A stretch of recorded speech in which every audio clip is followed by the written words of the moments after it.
y a le feu dans les travaux publics. Tous les voyants sont au rouge. Il y a d'abord ce que disent les entrepreneurs eux-mêmes sur l'évolution de leur activité. À moins 58, le solde d'opinion référent est tombé en octobre à son plus bas niveau depuis 1974, date du début de la série.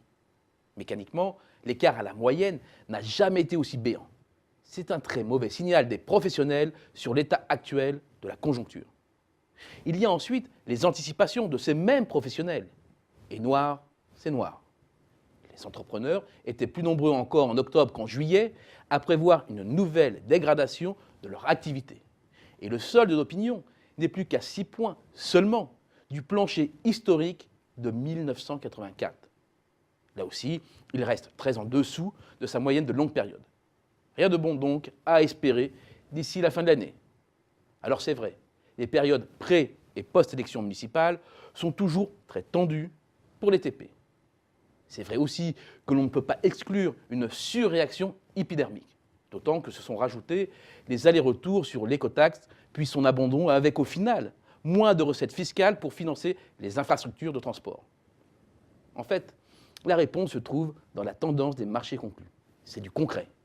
En cumul sur 12 mois, le volume d'activité est tombé sous les 31 milliards d'euros et il descend encore. À ce rythme, la baisse va frôler les 2% en 2014. Ce n'est pas très impressionnant. En revanche, ce qui est bien plus, c'est que sur les 6 derniers exercices, 5 ont fini en recul, portant la chute à plus de 26% depuis la mi-2008. Un quart du volume de l'activité disparu en 6 ans seulement. On comprend mieux alors le désarroi des entrepreneurs, car les racines du mal sont profondes et pas simplement liées au seul cycle électoral. Si l'activité s'effondre, c'est d'abord parce que la commande publique s'épuise. L'investissement des collectivités locales a pris une importance majeure au fur et à mesure du désengagement de l'État dans le sillage de la décentralisation. Leur participation à l'investissement public est ainsi passée de 62% au milieu des années 70 à plus de 70% aujourd'hui. Un investissement massivement porté par les communes qui en représentent 62%. C'est le cœur de la clientèle des travaux publics. Le lien très fort entre les deux s'est en outre renforcé au fil du temps.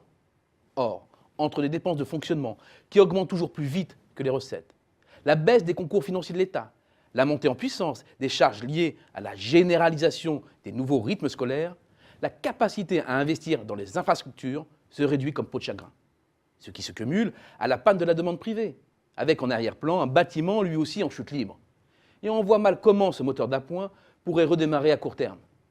Les entrepreneurs ne disent pas autre chose et font état d'une baisse générale de leur activité venant de la clientèle publique et privée. Les travaux publics sont en perdition et c'est doublement dommageable.